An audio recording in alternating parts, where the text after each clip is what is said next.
On my first day of college, my parents told me, "We can't pay for school anymore. Can you find a husband instead?" What? I couldn't believe what I was hearing. I'd spent the whole day falling in love with my classes. Introduction to Psychology, where the professor made us laugh while explaining Freud. Creative Writing, where we'd already started working on short stories. Even Statistics seemed interesting with the right teacher. I was sitting on a bench outside the library feeling like my life was finally beginning when they called. My mom's voice was oddly cheerful for someone destroying my future. "We need you to listen carefully, honey. We can't pay for school anymore. What happened to the college savings account you've had for me since I was a baby?" My voice cracked. They'd shown me the statements every birthday. Watched the numbers grow. Used it as motivation when I didn't want to study for the SATs. That money was supposed to be sacred. Untouchable. Mine. There was a pause before my dad cleared his throat. "I had some problems. We're going to need all the money back to pay some debts." Which was weird because she didn't say what kind of debts. Then what am I supposed to do? I felt like I might throw up. My mom jumped back in with her solution. "You need to find a rich boyfriend by the end of the month. You go to school with plenty of wealthy students and you have a good body, so it wouldn't be impossible for you to get a boyfriend to turn into a husband." I sat there stunned while she kept talking. She explained their whole plan like she'd thought it through carefully. How I should target guys in the business school. How I should dress more revealing. How I should laugh at their jokes even if they weren't funny. "If you just don't break up with him even if he cheats on you, then in 7 years you can go back to school again." She said it like 7 years was nothing. Unable to believe what was going on, I hung up without saying goodbye. My hands were shaking as I scrolled to my brother Jerry's number. He'd graduated from law school last year and always knew how to fix things. He picked up on the second ring. "They just told me they can't pay for college and I need to find a rich husband. Is this really happening?" I was trying not to cry. Jerry let out a long sigh. "They did the same thing to me when I started college and I believed them." What? This kept getting worse. He explained how 8 years ago they'd called him with the same story. Same weird debts. Same crazy solution. But he'd been too proud to marry for money, so he'd dropped out instead. Started working as a welder to save up. Spent years breathing in fumes and burning his hands just so he could eventually pay for law school himself. "Why didn't you tell me?" I asked. "I thought maybe they'd changed. Maybe they'd learned. I kept hoping they weren't going to do it to you too." His voice was bitter. We sat in silence for a moment. I watched other students walking by with their backpacks and coffee cups, living normal college lives, not being told to sell themselves to the highest bidder by their own parents. "There's something else you need to know," Jerry said finally. "Our parents have ties with the mafia." The mafia? Like the actual mafia? This was insane. Dad's gambling wasn't at casinos. He owes money to some very dangerous people. That's why they need your college fund. That's why they're desperate enough to suggest this husband thing. My brain couldn't process this information. My parents, who drove a minivan and went to church on Sundays, were mixed up with organized crime. My dad, who wore polo shirts and told bad jokes, owed money to actual criminals. "So what do we do?" I asked. Jerry's voice got quiet like he was making sure no one could overhear. "I have a plan to get your money back. But it's going to take both of us and you have to trust me completely." "What kind of plan?" I needed details. "Not over the phone. Can you drive home this weekend? We'll meet at my apartment and I'll explain everything. Just whatever you do, don't let Mom and Dad know we talked. Act like you're considering their marriage plan." "Jerry, you're scaring me." "Good. You should be scared. These people don't mess around. But I'm not letting them steal your future like they stole mine. We're going to fix this." I ended the call and sat there on the bench for another minute, my whole body shaking. Students kept walking past me like nothing had changed, but everything was different now. My legs felt weak when I finally stood up and walked back to my dorm. The building felt too bright and too loud with everyone getting ready for Friday night parties. I made it to my room and closed the door behind me, then sat at my desk and opened my laptop. My class schedule stared back at me from the screen. Introduction to Psychology on Mondays and Wednesdays. Creative Writing on Tuesdays and Thursdays. Statistics 3 times a week. Classes I might not get to finish because my parents owed money to actual criminals. My hands were still shaking as I grabbed my phone and started deleting everything. Call history with Mom and Dad gone. Text messages gone. I changed all my passwords one by one, making them longer and more random. My email password, my banking password, everything. Setting up a new email account took forever because I kept hitting the wrong keys. My fingers wouldn't work right. Jerry had told me to download Signal for messaging, so I found it in the App Store and set it up with a username instead of my phone number. I sent him a message saying I'd drive to see him tomorrow, and he sent back a thumbs up. Then my regular email pinged with a new message. The bursar's office reminding me that tuition was due in 3 weeks. $28,000 for the semester. Money my parents had saved for 18 years and then stolen to pay criminals. I stared at the number and felt sick. I forwarded it to my new secure email and deleted it from my regular inbox. My roommate came in around midnight, drunk and giggling about some party. She passed out in her bed while I lay there staring at the ceiling. Down the hall, I could hear people laughing and talking about normal stuff. Someone was complaining about a chemistry test. Someone else was talking about asking a girl out. They were worried about regular college problems while I was planning to secretly record my own parents. I felt completely alone, even though there were hundreds of people in this building. I must have dozed off at some point because my alarm went off at 7. My roommate was still passed out, so I moved quietly, pulling out the small suitcase from under my bed. I packed the folder I'd been keeping since high school with all my college savings documents. Every birthday they'd shown me the statements and I'd kept copies. Screenshots of their texts promising the money was mine. Photos of them at my high school graduation saying how proud they were that I'd earned a full ride to my safety school, but they wanted me to go to my dream school instead. Everything that proved that money existed and was meant for me. I texted Jerry on Signal that I was leaving at noon like we planned. My roommate stirred and asked where I was going. I told her I was visiting family for the weekend and she mumbled something about having fun before falling back asleep. I threw some clothes in the bag too and headed out to my car. The drive to Jerry's apartment usually took 2 hours, but I kept checking my mirrors.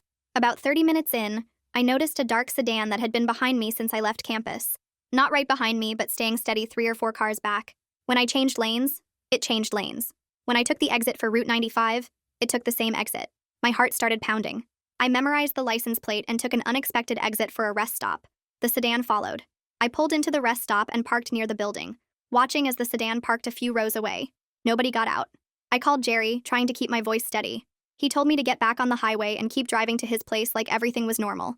He said not to try to lose them because that would let them know I'd noticed. So I got back in my car and drove the rest of the way with that sedan always 3 cars behind me. When I finally pulled up to Jerry's apartment building, the sedan drove past and turned at the next corner. I grabbed my bag and practically ran inside. Jerry was waiting at his door and pulled me into a hug the second he saw me. I hadn't cried yet, but suddenly I couldn't stop. He held me while I sobbed into his shirt, everything from the last day hitting me at once. When I finally calmed down, he led me to his kitchen where he'd covered the whole table with papers. Bank statements, printed emails, photos of documents. He'd been collecting evidence about our parents for months, maybe years. We spread everything out and started organizing it by date. Jerry showed me his laptop where he'd made a spreadsheet tracking every deposit and withdrawal from my college account. The withdrawals matched up with dates he'd marked in red on a calendar. He explained his plan while we sorted papers. Document everything, record conversations, build a legal case. He pulled out a recording app on his phone and showed me how to use it. Then he gave me a tiny microphone that clipped inside my jacket collar, barely visible. We practiced turning it on and off until I could do it without looking. He'd written down contact information for 2 people who could help us. Margot Goodwin worked in financial aid at my school and had experience with emergency situations. Hayden Barlow was a detective who specialized in organized crime cases, and Jerry knew him from when he'd done some legal work for the police department. Having actual names of people who could help made everything feel less impossible. That evening, after we'd organized everything and made copies, Jerry had me sit across from him at the table. He pretended to be our parents while I practiced staying calm and asking the right questions. We went through it over and over, him teaching me what words to use to get legally useful answers. Sunday morning, I woke up on Jerry's couch with my neck stiff from the weird angle and pulled out my phone to search for the financial aid office number at the school. The website said they opened at 8 on Monday, but I found an email for someone named Margot Goodwin, who handled emergency cases, so I typed out a message explaining I had a family financial crisis and needed help right away. My hands shook as I typed because putting it in writing made everything more real, and I had to delete and rewrite the email 3 times before it sounded normal enough. Jerry came out of his bedroom with coffee and sat next to me while I attached copies of all the bank statements we'd organized, showing the college fund existed and was meant for me. He helped me write a short summary that explained my parents took the money without mentioning anything about the mafia or gambling debts, since that would sound too crazy for a first email. Within an hour, Margot wrote back saying she could meet me Monday at 7:30 before regular office hours, which meant I'd have to leave campus super early, but at least I'd get help. I packed up all the documents in a folder and drove back to campus that afternoon with Jerry following me for the first 30 minutes to make sure nobody was tailing me this time. Back in my dorm room Sunday night, I sat on my bed staring at my phone for 10 minutes before finally texting Mom that I'd been thinking about what she said and wanted to understand more about finding a boyfriend.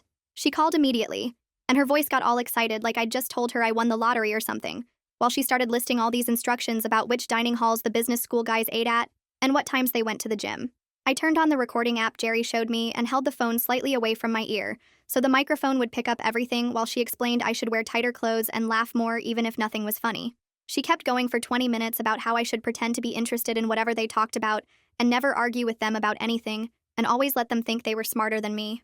Then she mentioned something that made my stomach drop when she said Dad's friend Alessandro knew some rich families with sons my age who might be interested in meeting me. She said his name so casual, like he was just some normal family friend instead of a criminal my dad owed money to, and I had to bite my tongue to keep from saying something. I asked who Alessandro was, and she said he was someone Dad did business with sometimes, and he had connections to wealthy people who might help our family situation. The way she talked about him like he was doing us a favor instead of threatening us made me want to scream, but I kept my voice steady and asked more questions about these families he knew.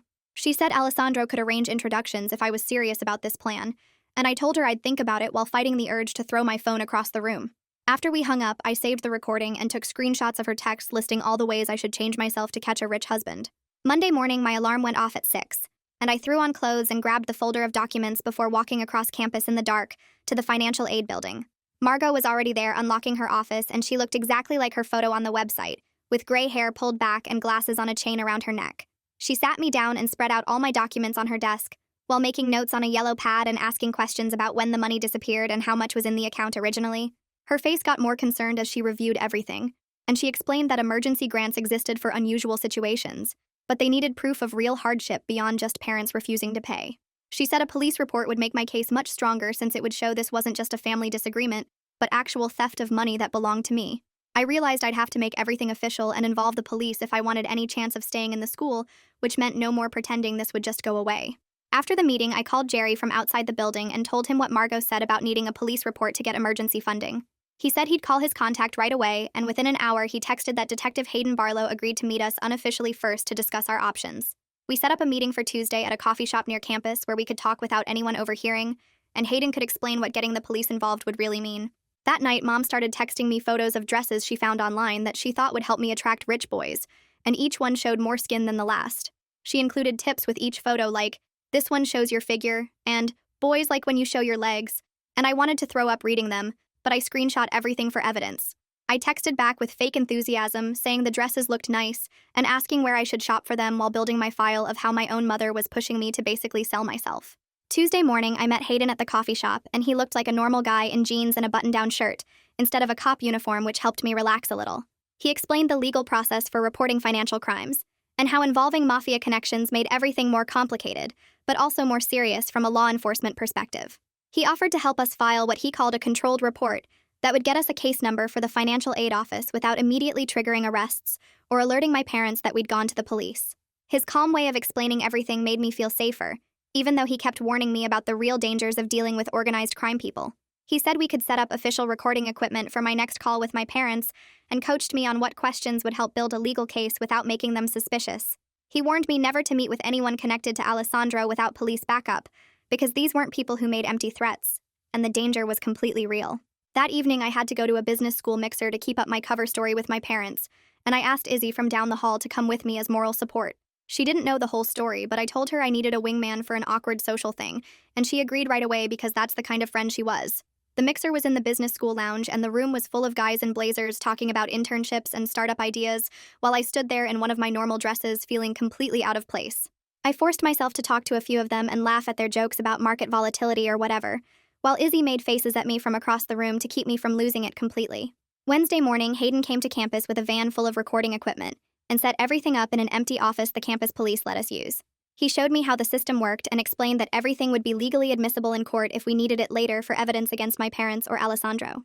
He gave me a list of questions to work into the conversation naturally, and reminded me to stay calm no matter what my parents said, because getting emotional would make them suspicious. I called Mom at exactly 2 o'clock while Hayden monitored everything from his laptop and asked about the timeline for finding a husband and what would happen with my tuition if I didn't find someone fast enough. She admitted Dad needed the money urgently for his debts, and when I pushed for details, she used the word consequences, which made Hayden nod and write something down, because that was the kind of language that showed actual threats existed. Dad cleared his throat and took the phone from Mom, his voice shaking slightly as he started talking about the timeline for getting money. He said they needed at least half by next week or else Sandra would. Then he caught himself and quickly said some people would be upset if payments didn't start soon. Hayden's eyes got wide and he started typing fast on his laptop while pointing at me to keep Dad talking. I asked Dad who Sandra was, playing dumb, and he stammered something about just meeting some people he knew from work, before changing the subject back to me finding a boyfriend. My hands were shaking as I asked more questions about these people and their payment expectations, while Hayden recorded everything and took notes about the name slip. Dad kept talking himself into corners, mentioning specific amounts and dates that matched what Jerry had found in their bank records. After 20 more minutes of getting them to admit details about the debt and their plan for me, I finally hung up and just sat there staring at Hayden's equipment. He played back the recording to make sure we got everything clear, especially the part where Dad said Sandro's name, which short for Alessandro. Thursday morning came too fast, and I met Hayden at the police station downtown at 8 o'clock sharp. The building smelled like old coffee and floor cleaner, and there were people waiting on plastic chairs looking tired and worried. Hayden walked me through filling out the official report, helping me write down everything about the stolen college fund and the threats from my parents' creditors. The officer taking the report kept asking me to repeat parts like she couldn't believe parents would do this to their kid. It took 3 hours to get through all the paperwork and questions, with Hayden staying beside me the whole time to make sure everything got documented right. When they finally gave me the case number, a long string of digits that made everything feel more real, my hands wouldn't stop shaking. The reality of reporting my own parents to the police hit me hard as we walked out of the station into the bright morning sun.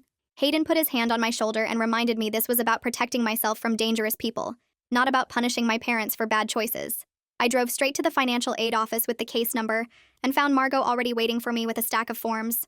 She'd cleared her whole morning to help me and had already started the emergency grant paperwork based on our earlier meeting. She entered the case number into the system and explained how it would fast-track my application through the Special Circumstances Committee. The grant would only cover about 60% of this semester's tuition, but combined with a payment plan and campus job, I could stay enrolled. For the first time since that phone call on the bench, I felt a tiny bit of hope that maybe I wouldn't have to drop out. Margot made copies of everything and gave me a folder with all my documents, telling me to keep it somewhere safe. That afternoon, my phone rang while I was trying to study in my dorm room, and Mom's cheerful voice made my stomach drop. She said Alessandro wanted to meet with me to discuss options for our family's situation, like he was some helpful family friend instead of a criminal. She kept saying how generous he was being, willing to talk about different arrangements, but I could hear the fear under her fake happiness. I texted Hayden immediately while still on the phone with Mom, and he replied within seconds that we needed to control this meeting. Mom said Alessandro suggested Saturday at a coffee shop downtown, somewhere public and safe, which almost made me laugh at how wrong safe was. After hanging up, Hayden called and started planning how to wire me up and position undercover officers around the coffee shop. Meanwhile, Jerry was working on his own angle, spending Thursday night writing up a legal document for our parents to sign. He emailed me a draft that basically said they acknowledged taking my college fund without permission and owed me the full amount plus interest. We both knew they'd never sign it willingly, but Jerry said we had to try the civil route first before things got more complicated. He was building multiple legal strategies at once, preparing for whatever direction this mess might go. Friday morning, Hayden met me at a different coffee shop to go over the plan for meeting Alessandro the next day. He showed me the tiny microphone that would clip inside my jacket and the recording device that looked like a phone charger.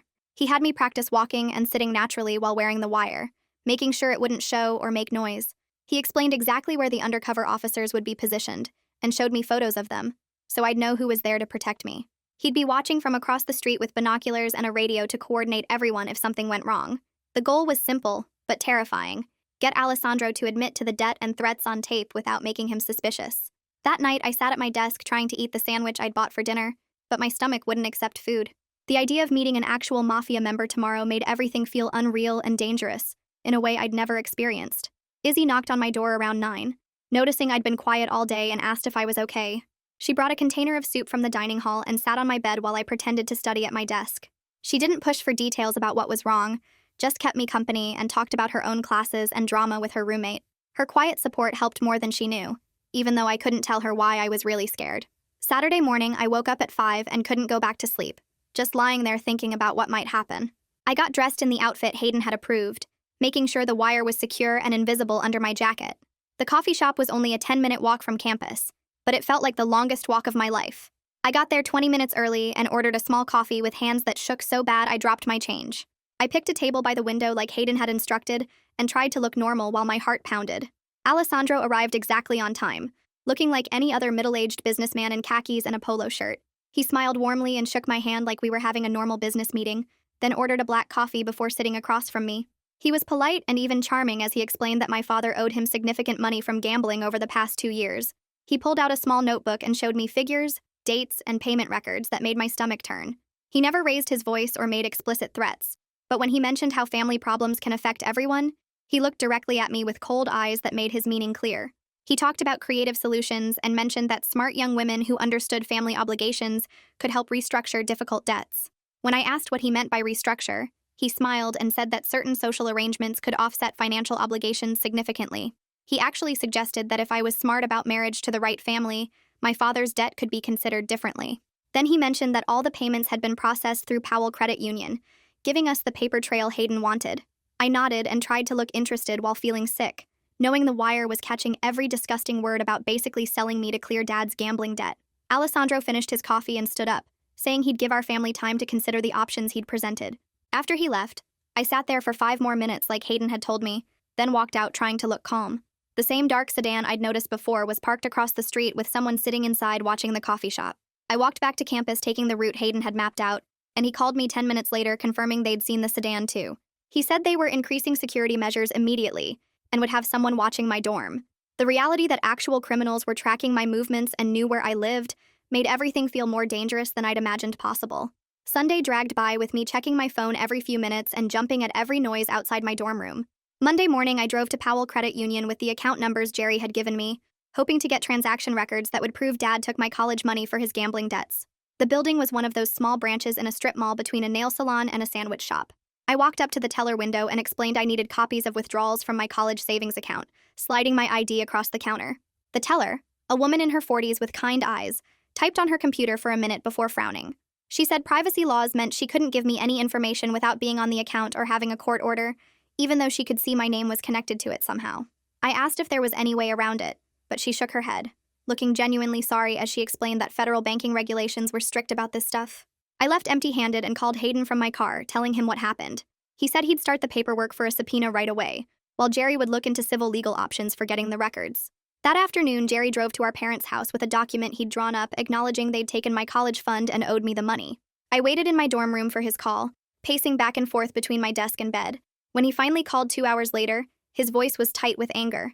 He said Dad had laughed at the paper and refused to sign it, calling us dramatic and ungrateful after everything they'd done for us. Mom had started crying during the argument, saying we were tearing the family apart over money. Then something unexpected happened that changed everything. Jerry said Mom suddenly stood up and went to their bedroom, coming back with a small black notebook she'd been hiding in her dresser. She threw it on the table and broke down completely, admitting she'd been tracking every single bet Dad made, every loss to Alessandro, every payment they'd made using my college money. The notebook had dates going back 2 years with amounts that got bigger and bigger as Dad got deeper into debt. Mom had written down phone numbers, meeting locations, even license plate numbers of cars that came to their house for collections. She'd known the whole time but felt trapped and scared, watching Dad spiral while Alessandro's demands got worse.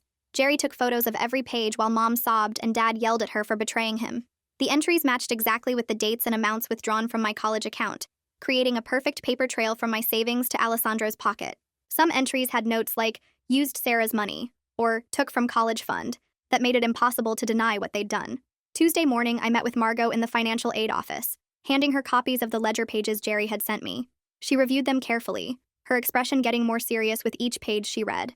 She said this was exactly the kind of evidence that would qualify me for maximum emergency aid, since it proved criminal theft of education funds. She made copies for my file and called over a colleague who specialized in helping crime victims navigate the university system. The woman introduced herself as a campus advocate and explained she could help coordinate between the police investigation, the financial aid office, and my professors if I needed extensions or accommodations. For the first time since this started, I felt like the school was completely on my side and working to keep me enrolled. That night, I was studying in my room when Jerry called, his voice shaking. Someone had slashed all 4 tires on his car and left a note under the windshield that said, "Family pays family debts," in block letters. He'd already called the police to file a report, and they were treating it as witness intimidation connected to our case against Alessandro. Hayden arrived within an hour and said we needed to move to a safe location immediately. He drove us to a small apartment building on the other side of town that the police used for witnesses who needed protection. The apartment was basic but clean, with 2 bedrooms, a small kitchen, and bars on all the windows. Hayden showed us the security system and gave us a number to call that would have officers there in under 3 minutes. Wednesday morning, Hayden picked me up early to prepare for another recorded meeting with Alessandro, where I was supposed to give him a partial payment to buy time. The real goal was to get him to be more explicit about his threats and criminal activity, since the first recording hadn't been clear enough for strong charges. We spent 2 hours in a conference room at the police station practicing different approaches and responses. Hayden coached me on how to ask questions that sounded naive, but would prompt Alessandro to explain his illegal operations. I practiced staying calm even when Hayden pretended to threaten me, learning to control my breathing and keep my hands steady. The meeting was set for that afternoon at a different coffee shop, this one closer to campus where there would be more witnesses. I arrived 10 minutes early wearing the wire again, ordering a small tea that I didn't really want. Alessandro showed up right on time, sitting down across from me with the same fake friendly smile. I pulled out an envelope with $500 Hayden had given me from evidence funds, sliding it across the table while asking for a receipt. Alessandro laughed and said they don't do paperwork in his business, that receipts create problems for everyone involved. I played dumb and asked how I could prove I'd made a payment without documentation. He leaned forward and explained that his business worked on trust and reputation, mentioning he had ways of collecting from families who didn't cooperate, that didn't involve courts or paperwork. When I asked what kind of ways, he smiled and said creative solutions worked best, that sometimes people needed motivation beyond money to pay their debts. He mentioned that accidents happened to people who didn't take their obligations seriously, that family members could find themselves in difficult situations. I nodded and asked if my dad's debt would affect my brother or me directly. Alessandro said family debts were family problems, and everyone contributed to solutions one way or another. After he left with the money, I sat there for 5 more minutes like before, then walked back to the safe house where Hayden was waiting. He said Alessandro's comments about accidents and family members facing consequences were exactly what they needed for criminal threat charges. Thursday morning, we all went to the courthouse where Jerry's lawyer presented our evidence to a judge requesting an emergency order. The judge reviewed the ledger, the police reports and transcripts of the recorded conversations with Alessandro. After an hour of arguments from both sides, she granted a temporary restraining order freezing my parents' remaining assets while the criminal case was investigated. This meant they couldn't sell the house, empty bank accounts, or transfer any property until the court decided what they owed me. My phone started ringing immediately with calls from both parents that I didn't answer. Jerry handled all communication through his lawyer now, keeping everything official and documented. Friday morning, Mom's lawyer contacted Jerry's lawyer with an offer to cooperate with the police investigation in exchange for leniency on any charges she might face. She provided a list of phone numbers Alessandro used, addresses where Dad met him to gamble, and names of other people Dad owed money to from card games. She even gave them dates and times of upcoming games Dad was planning to attend, trying to win back what he'd lost. Her betrayal of Dad felt inevitable, but still sad, watching my family completely fall apart over his addiction and their crimes. That afternoon, I sat in the financial aid office as Margot processed my emergency aid application, with all the supporting documentation. The computer system showed approval for enough money to cover this semester's tuition with a payment plan for the rest of my degree. She printed out the confirmation and walked me over to the bursar's office where they removed the hold on my account. I could officially stay in the school even though money would be tight and I'd need to work more hours. Walking out of the administration building with my enrollment secured felt like winning a battle in a war that wasn't over yet. Saturday morning, my phone buzzed with a text from an unknown number. The message said, "Disappointed in your family's choices," with a photo attached. I opened it and my blood went cold. It was a picture of my dorm building taken from across the quad. I immediately called Hayden, who told me to forward everything and not respond. He logged it as evidence and said he'd have an undercover officer on campus by noon. The threat felt real, but at least I wasn't facing it alone. Jerry drove up that afternoon and we spent the whole weekend working with a lawyer he knew from his firm. We sat at his kitchen table going through every document while the lawyer took notes. He suggested we propose a settlement where Alessandro would get part of the frozen assets if he agreed the debt was paid and signed a no-contact order. It wasn't justice, but it might buy us safety. The lawyer typed up the offer on his laptop and sent it to Alessandro's lawyer Sunday night. We didn't expect a quick response, but Tuesday morning the reply came through. Alessandro's lawyer agreed to negotiate but wanted 70% of the frozen assets. Hayden said this was actually good news when I called him panicking. It meant Alessandro wanted to avoid a full investigation too. The lawyer countered with 50% and added a formal no-contact agreement that would make any future threats a crime. Wednesday's negotiation meeting took place at the lawyer's office downtown. I sat between Jerry and Hayden while Alessandro sat across the conference table with his lawyer. Nobody shook hands. Alessandro looked smaller in the fluorescent lights than he had at the coffee shop. His lawyer did most of the talking while Alessandro just nodded. After 2 hours of back and forth, they agreed to 60% of the frozen assets paid through official channels. This would create a paper trail the government could track. Alessandro signed the no-contact order right there in front of us. Any future contact would be prosecutable.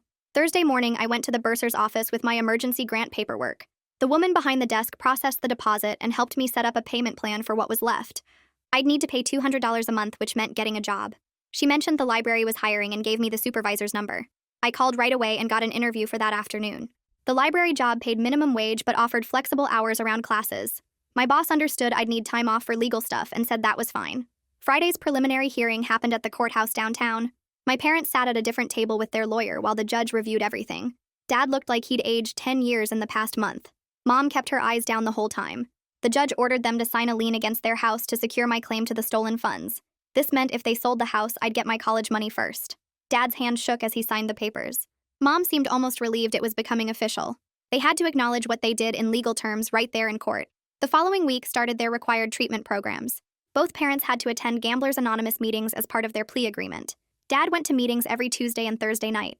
Mom had to go to family counseling sessions for people who enabled addicts. The court would check their attendance records monthly. Dad finally admitted he had a problem with gambling after years of denying it. Mom had to confront how she'd helped hide his addiction and made excuses for him. It was the first step toward them taking responsibility. Wednesday afternoon, Hayden called with unexpected news.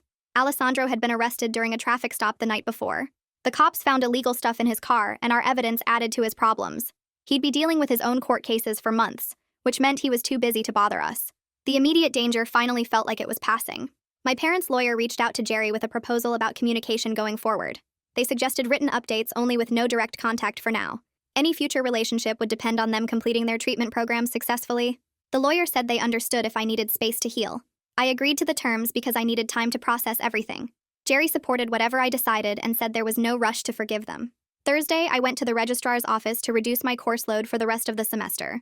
Dropping from 5 classes to 4 would help me manage the stress better. It meant graduating a semester late, but that seemed small compared to everything else. The advisor understood and helped me pick which class to drop. I kept psychology, creative writing, and statistics, but dropped my elective. This gave me more hours for the library job, which I needed for the payment plan. The routine of shelving books felt normal and safe after all the chaos. My supervisor was a quiet woman who didn't ask personal questions. She showed me the system for organizing returns and left me alone to work.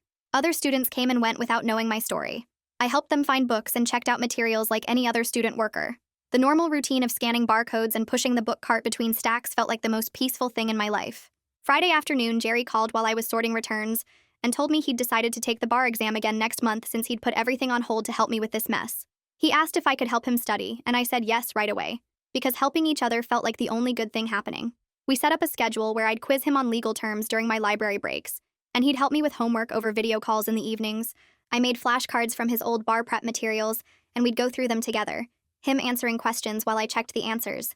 The routine gave us both something normal to focus on besides lawyers and court dates and wondering if our parents would ever be okay again.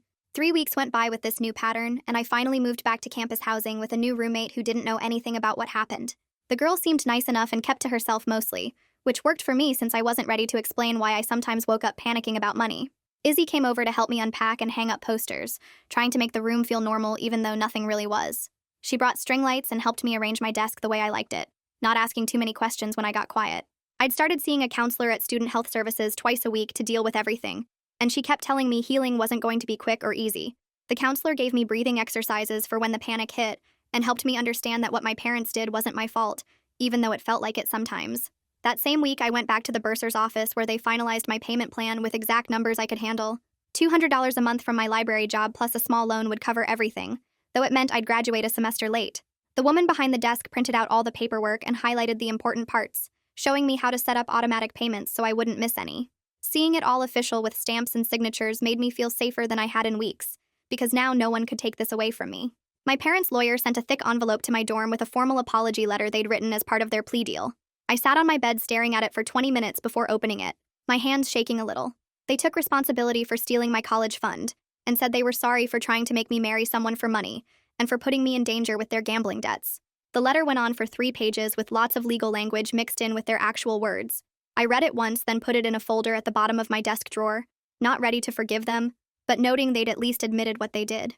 Jerry and I talked about it that night, and agreed we'd think about contact again after they finished their treatment programs, but not before. My creative writing class became the place where I could finally use all this pain for something useful. The professor assigned us to write about a moment that changed us, and I wrote about sitting on that bench when my parents called. I didn't hold back, putting all the betrayal and fear and anger into the words, making it as real on the page as it felt in my life. When I read it in workshop, the room went completely quiet, and the professor called it powerful and authentic, saying trauma creates the most honest art. After class, 3 different students came up to me separately, sharing their own stories about parents who'd let them down or stolen from them, or chosen addiction over family. Hayden called the next morning with updates about the sentencing, explaining that Mom's cooperation with the investigation meant she got probation instead of jail time.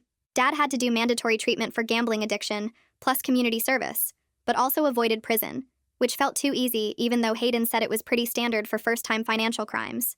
I felt weird about them not going to jail, but also relieved because having parents in prison would be its own kind of hard.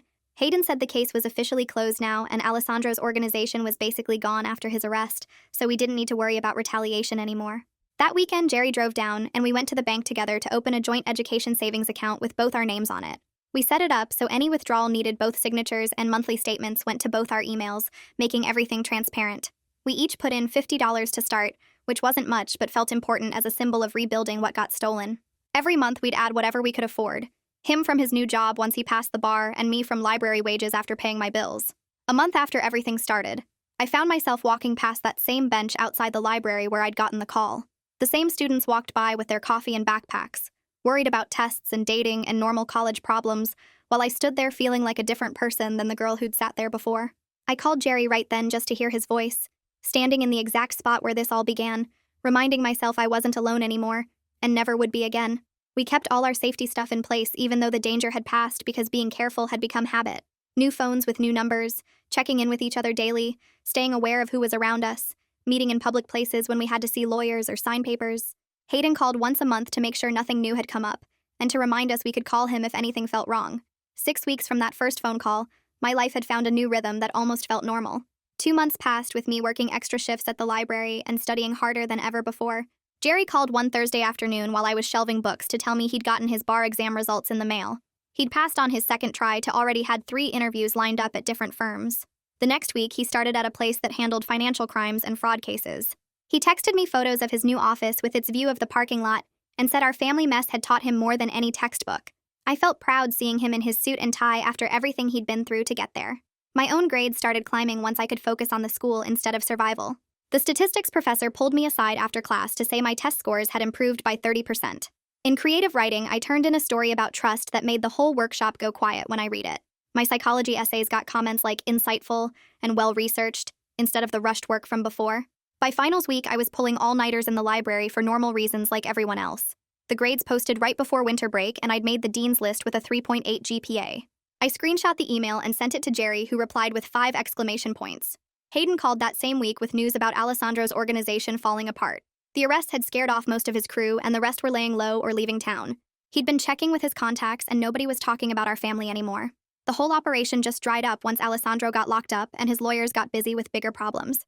I could finally stop looking over my shoulder every time I walked to class. Spring registration opened, and I signed up for Introduction to Law along with my other requirements. The pre-law advisor helped me plan out the next 3 years to meet all the requirements for law school applications. Jerry sent me his old LSAT prep books and highlighted which professors to take for the best recommendations.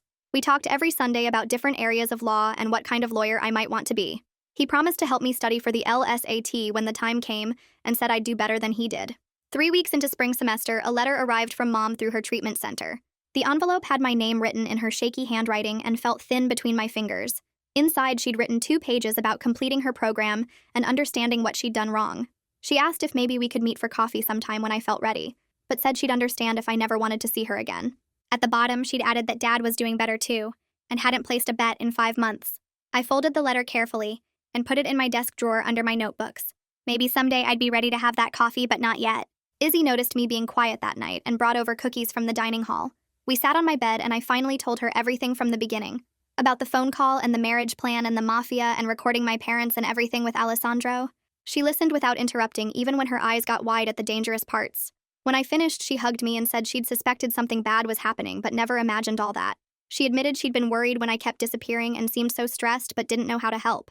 Having someone who knew the whole truth but still treated me normal felt better than I expected. We started having weekly coffee dates where I could talk about the legal stuff or family drama without explaining the backstory.